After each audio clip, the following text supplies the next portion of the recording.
হচ্ছে ভাই আমাকে কোনো এমন একটা প্রোডাক্টের নাম বলেন যে প্রোডাক্ট দিয়ে বিজনেস স্টার্ট করলে আমি কোটিপতি হয়ে যাচ্ছি। কিন্তু যদি আপনি একটু ডিপলি চিন্তা করেন এই জিনিসটা কিন্তু কখনোই পসিবল না, কারণ যারা অলরেডি বিজনেস করছে বা বিজনেস মেন্টর বা যাদেরকে আপনি কোচ হিসেবে ধরেন বিজনেসের ক্ষেত্রে, তাদের কাছে যদি কোনো একটা ভালো আইডিয়া বা ভালো কোনো একটা প্রোডাক্ট যদি তারা বুঝতে পারে বা তাদের কাছে যদি থাকে, তাহলে কিন্তু তারা কখনোই এটা আপনার সাথে শেয়ার করার কিন্তু কোনো লজিক নেই যে তারাই এটা স্টার্ট করে ফেলতে পারে।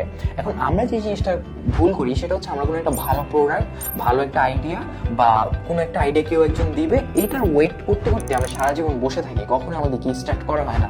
সো আমি যে জিনিসটা এখানে শেয়ার করি বা যে জিনিসটা আমি বলি সবসময় বা অ্যাডভাইস দিয়ে থাকি সেটা হচ্ছে যে প্রোডাক্ট আসলে ম্যাটার করছে না। যদি আপনি এটাকে সেলস করতে জানেন, যদি আপনি জানেন যে কীভাবে একটা জিনিস ভালো করে বিক্রি করতে হয় কাস্টমারের কাছে, তাহলে কিন্তু কখনোই প্রোডাক্টটা আসলে কোনো একটা বড় ম্যাটার হয়ে দাঁড়াচ্ছে না।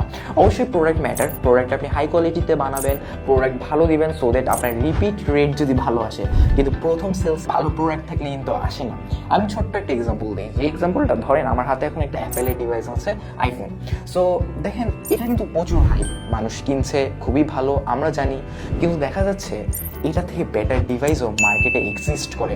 অ্যান্ড্রয়েডের অনেক ডিভাইসেই অ্যাপেলের থেকে বেশি ফিচার্স আছে, অ্যাপেলের থেকে আরও ভালো ভালো কোয়ালিটিরও ফোন আছে, খুবই কম প্রাইসেও আছে, কিন্তু দেখা যায় দিন শেষে হাইপটা কার থেকে, হাইপটা কিন্তু থাকে অ্যাপেলের।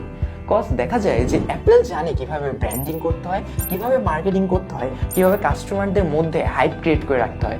দেখবেন যে অ্যাপেল যখনই কোনো একটা প্রোডাক্ট লঞ্চ করে তাদের স্টোরের বাহিরে লাইন লেগে যায় কাস্টমারের। এটা কেন? কারণ অ্যাপেলকে কিন্তু বলা হয় বা অ্যাপেল সত্যিকারেই জানে কাস্টমারের কাছে কীভাবে একটা প্রোডাক্ট সেলস করতে হয় বা সেল করতে হয়। অ্যান্ড আমিও যদি ধরি যে আমি কালকে অ্যাপেল থেকে একটা ভালো প্রোডাক্ট বানিয়ে ফেলবো, আইফোন থেকে খুবই বেটার একটা প্রোডাক্ট আমি বানিয়ে ফেলছি, আপনি কি বলতে পারেন নেক্সট 1 উইকে বা নেক্সট 6 মান্থে আমি অ্যাপেলের থেকে ভালো কোম্পানি হয়ে যেতে পারবো? এটা কিন্তু কখনোই পসিবল না। যদি আমার প্রোডাক্টই ভালো হয়, আমাকে আরেকটা জিনিস ভালো করতে হবে, সেই জিনিসটা হচ্ছে আমার ব্র্যান্ডিং অ্যান্ড মার্কেটিং।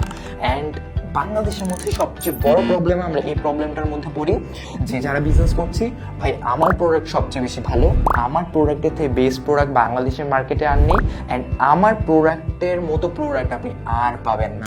কিন্তু এই যে বড় একটা ভুলের মধ্যে আমরা পড়ে আছি, এটা কিন্তু কখনোই আমরা রিয়েলাইজ করি না। কারণ দেখেন, আমরা সচরাচর অনলাইন বিজনেস করতে গেলে মার্কেটিংয়ের মধ্যে সবচেয়ে ভালো বা সবচেয়ে বেশি যে জিনিসটা ইউজ করি সেটা হচ্ছে ভিডিও অ্যাডস, বা এই যে কন্টেন্ট বলি আমরা, ভিডিও বলে থাকি অ্যান্ড কন্টেন্ট ক্রিয়েশন করে থাকি আমাদের অ্যাডসের জন্য।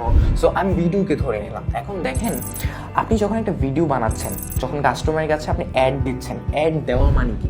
অ্যাড দেওয়া মানে ফেসবুক আপনার ভিডিওটাকে অনেক মানুষের কাছে দেখাবে। অ্যাড দেওয়া মানে কিন্তু এটা না যে আপনার সেলস চলে আসবে। অ্যাড দেওয়া মানে, বা ফেসবুকে বুস্ট আমরা বলে থাকি, অ্যাড রান বলে থাকি। সো অ্যাড দেওয়া মানে ফেসবুক এটা অনেক মানুষের কাছে নিয়ে যাবে। এখন কি নিবে? আপনার কন্টেন্ট নিবে, আপনার ভিডিও নিবে। সো দেখা যাচ্ছে এই যে আপনার ভিডিওটা নিচ্ছে, এই ভিডিওর মধ্যে আমরা কি বলি বা কি নিয়ে আমরা ভিডিওটা বানাই, ভাই আমার প্রোডাক্টের থেকে বেটার কোনো প্রোডাক্ট আপনি বাংলাদেশি পাবেন না।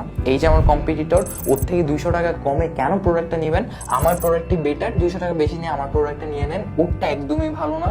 এরকম করে কম্পিটিটরের সাথে কম্পেয়ার করা শুরু করি, আমারটা যে বেটার এটা কাস্টমারকে বিলিভ করানো ট্রাই করি। কিন্তু যখন একটা মানুষকে আপনি বলছেন যে আমার প্রোডাক্টটাই ভালো, আমার প্রোডাক্টটাই ভালো, তখন কিন্তু কাস্টমার আরও সন্দেহ হয় যে আপনার প্রোডাক্টটাই হয়তো বা কোনো গরমিল আছে। এখন দেখা যায় এই যে আমরা যে কন্টেন্ট করছি, এই কন্টেন্টের মধ্যে দিয়ে আমাদের প্রথম সেলস জেনারেট হয়।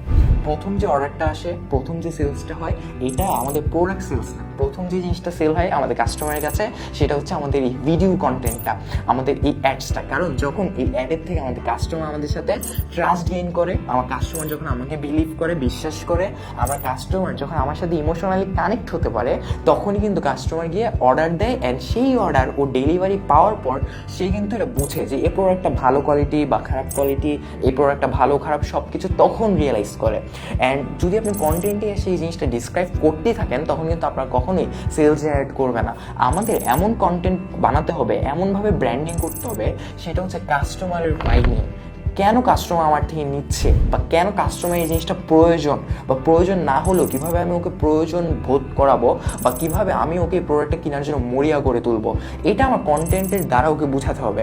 এটা কিন্তু আমাকে কখনো এক্সপ্লেন করতে হবে না কেনই শুধুমাত্র আমার প্রোডাক্টই বেস্ট। আমাকে যেটা লাগবে সেটা হচ্ছে কাস্টমারের পয়েন্ট অফ ভিউতে কন্টেন্ট অ্যান্ড মার্কেটিং করতে হবে, যে জায়গাটার মধ্যে সবচেয়ে বেশি ভুল আমরা করে থাকি। অ্যান্ড তাই দেখা যায় আমাদের সেলস জেনারেট হয় না, বা আমরা কখনোই আমাদের ওই এক্সপেক্টেড সেলস আমরা জেনারেট করতে পারি না। সো আই হোপ আপনাদের লার্নিংটা খুব বেশি ভালো লেগেছে এবং এই লার্নিংটা আপনাদের বিজনেস জার্নিতে অনেক বেশি হেল্পে আসবে। অ্যান্ড আপনারা যদি এরকম বিজনেস রিলেটেড অনেক লার্নিংস অ্যান্ড টিপস চান তাহলে আমাদের পেজটাকে ফলো করে রাখতে পারেন। এবং আপনি যদি মনে করেন আপনার বিজনেসের একটা আলটিমেট সলিউশন লাগবে বা আপনি অনেক কিছু বিজনেস সম্পর্কে শিখতে চাচ্ছেন, তাহলে আমরা আপনার জন্য ক্রিয়েট করেছি রাইস অ্যান্ড লিড নামে 2 দিনের একটা অনলাইন ওয়েবিনার। যে ওয়েবিনারে আমরা দেখাই যে কিভাবে একটা বিজনেসকে গ্রো করতে হয়, স্কেল করতে হয় এবং পাশাপাশি কিভাবে আপনি মার্কেট লিড করবেন আপনার সেই বিজনেসটা দিয়ে। যদি আপনি রাইজ অ্যান্ড লিড ওয়েবিনার সম্পর্কে আরো বিস্তারিত জানতে চান তাহলে আমাদের কমেন্টে দেওয়া থাকে লিঙ্ক চেক করতে পারেন, সেখানে বিস্তারিত ডিটেলস দেওয়া আছে। আমি আয়ন আরভিন, একজন ব্রেইন অ্যান্ড বিজনেস আর্কিটেক্ট। আপনাদের সাথে আবারও দেখা হবে অন্য কোনো কন্টেন্টে। ততক্ষণ পর্যন্ত ভালো থাকেন, সুস্থ থাকেন। আসসালামু আলাইকুম।